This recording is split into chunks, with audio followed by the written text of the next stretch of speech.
Ghost, The Pretty Reckless, Royal Blood, Poppy, Highly Suspect, Starset. These are just a handful of rock bands who've established their presence in the previous decade, all of which found some form of major success by modern rock standards. Some of which still have their new material debuting in the top 50 of the Billboard 200, and in certain cases #1 for their respective countries.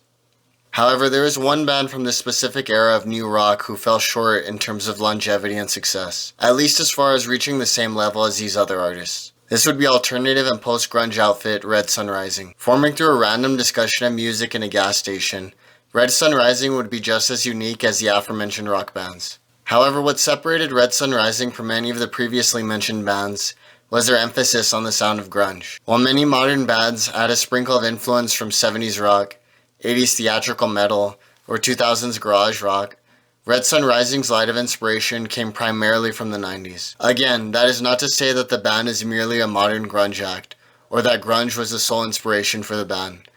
However, it does play a pivotal role in their sound, and is important to take into consideration when looking at their legacy. In this video, we will explore the evolution of Red Sun Rising, the band's eventual fallout, and what their impact to the scene was.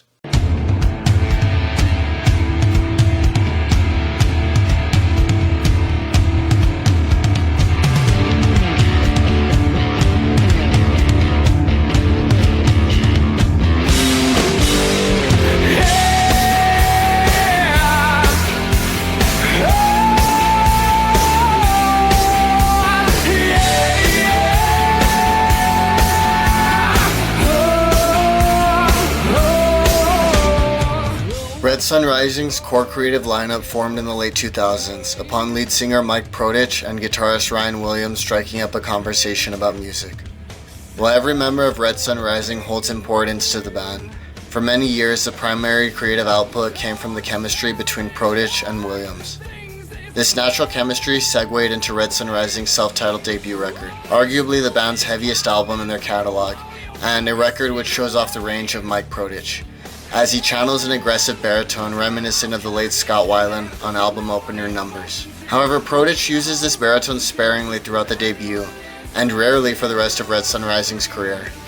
His primary style of singing emphasizes greater range, his vocals being a unique hybrid between that of Brandon Boyd of Incubus and Chris Cornell of Soundgarden, the latter of which being no surprise, as Cornell has been referred to as Protich's primary influence. Ryan Williams constructs a consistent record musically as well. Self-titled as an album is a solid collection of post-grunge hard rock songs, the record embracing all the best traits of the genre without any of the cliché. Williams' skill as a guitarist gets multiple moments to shine throughout Self-Titled, both as a riff writer and as a soloist, with Too Late having one of the most passionate guitar solos in Red Sun Rising's discography. Additionally, Blackula utilizes guitar effects to give the song a solo as edgy as its subject matter. Musically, vocally, and lyrically, the self-titled debut is very good. However, the primary issue with the record is it does remain among the most derivative within Red Sun Rising's catalog. While fantastic, the record feels more like a very good post-grunge album, as opposed to a very good Red Sun Rising album. The band was still finding their niche. Upon self-releasing the album and promoting it as best as possible locally, the band was ready to reconvene and expand on their creativity. The product of these sessions would be Red Sun Rising's sophomore independent album, Making of Kings.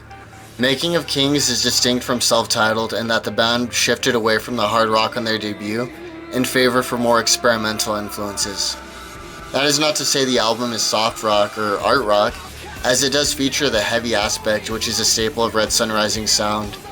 However, the album explores more unconventional approaches to songwriting, as opposed to the atypical post-grunge song structure. Once more, Williams playing as pure synergy with Protich's charisma as a frontman. The chemistry between the two is as good as that of Jerry Cantrell with Lane Staley, or Miles Kennedy with Mark Tremonti. Protich's vocals have a confidence on the album that comes with further experience developed through practice. The basic rubric for Red Sun Rising is found on Making of Kings.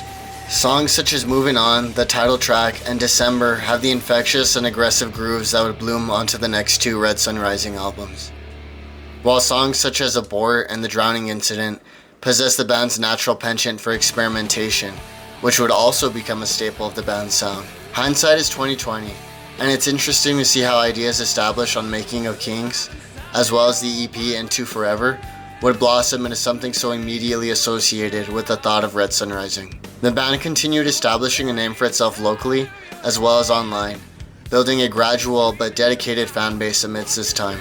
After releasing 2 more EPs following Making of Kings, Red Sun Rising found major label Razor and Tie as their new home. Thus began the recording of their first major label debut, POLYESTER ZEAL.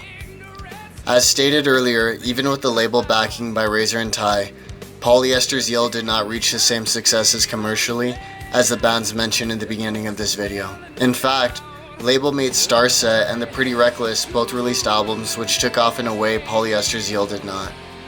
However, that is not to say the album was a complete failure, nor a flop. POLYESTER ZEAL, which takes its title from a Making of Kings song, yielded 3 very successful singles, all of which cemented Red Sun Rising as a prolific touring artist and radio staple.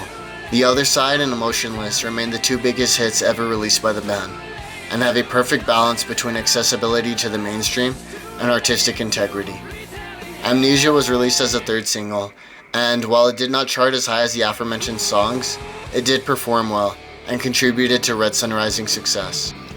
POLYESTER ZEAL is the truest example of grunge being capable of evolving and maintaining new life in modern music. The album does borrow heavily from the 90s alternative sound, particularly in its aggressive and energetic tracks. However, the album also takes time to breathe with slower paced songs. Blister was reworked from Making of Kings for POLYESTER ZEAL, and Bliss is a gradual build to an epic explosive crescendo. Lastly, Emotions, one of the 2 biggest hits off POLYESTER ZEAL, also takes its time with its approach, not unlike that of Black by Pearl Jam, or The Day I Tried to Live by Soundgarden. Push, Amnesia, Unnatural, and Awake all build off the energy that drives alternative rock as a genre. The Other Side is a song which shows how well Red Sun Rising can create hits, which fulfill both the band's desire for recognition as well as their artistic integrity. Lastly, the importance of album closer imitation cannot be understated. A song which emphasizes the drive for individuality, as well as the dangers of excessive emulation. Imitation, along with Worlds Away and My Muse, show the band's natural talent for earworm hooks with sinister undertones lyrically, as well as compelling storytelling. This is something they would only expand upon further with their sophomore major label album, Thread. As of the making of Thread, Red Sun Rising's core lineup came into fruition, this being vocalist Mike Prodich, guitarist Ryan Williams, drummer Pat Garasha, bassist Ricky Miller, and new rhythm guitarist Dave McGarry. This new lineup added a brand new chemistry to Red Sun Rising as well. While POLYESTER ZEAL was the 3rd collection of Red Sun Rising songs to be co-written between Mike Prodich and Ryan Williams, Thread was the first and as of now only album to be written as a band, arguably making this the truest Red Sun Rising album, as each member got some say in the creative process. The album cover being a fine example of grunge's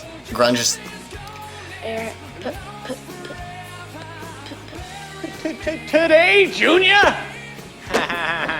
The album cover being a fine example of grunge aesthetic without excessiveness, as it looks like some twisted hybrid from the classic artwork of bands like Stone Temple Pilots, Alice in Chains, and Dandelion.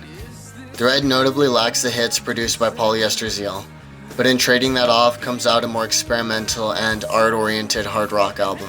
Even the heavier songs such as Fascination, Clarity, Evil Like You, and Veins approach the angle of songwriting from a more experimental perspective, as opposed to something like The Other Side and Emotionless. Lyrically, Prodich further emphasizes storytelling on his songs.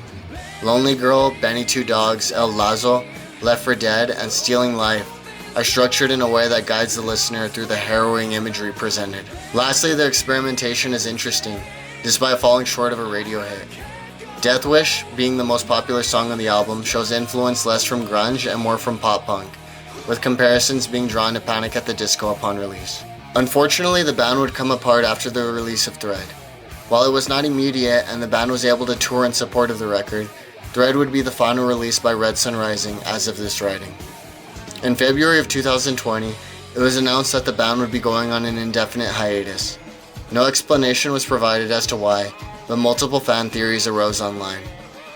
Examples ranging from reasonable everyday explanations such as Ryan Williams wanting to spend more time with his family and away from touring, to other more extreme explanations, such as the writing chemistry between Mike Prodich and Ryan Williams running its course. Both answers are reasonable, especially considering Mike Prodich said the idea for the song Veins came around the time he expected Red Sun Rising to break up.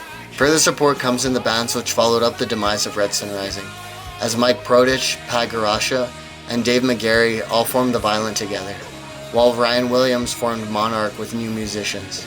Only the band members themselves know the full details, and credit has to be given to all of them for approaching this with complete maturity, dignity, and above all, privacy.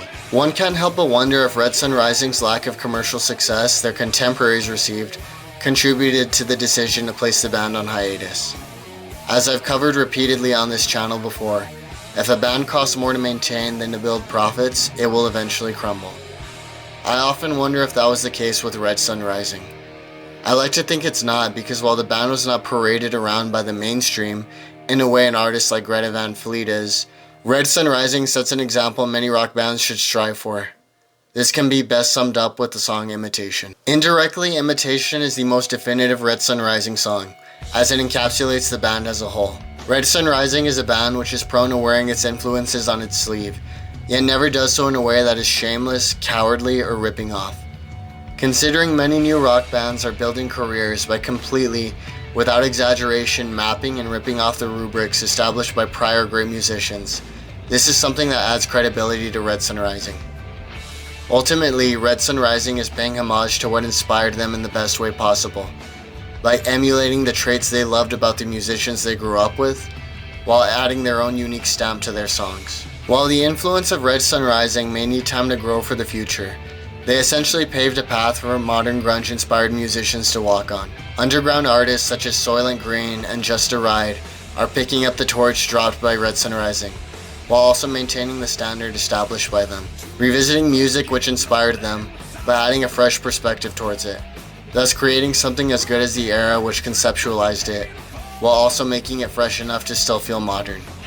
Imitation is easy, and climbing on the back of what others have already done and what has proven to work takes no artistic courage. Artistic courage comes from breaking one's own expectations, pushing self-boundaries, standing by one's beliefs, and thinking unconventionally. It is only through these behaviors that an artist builds integrity.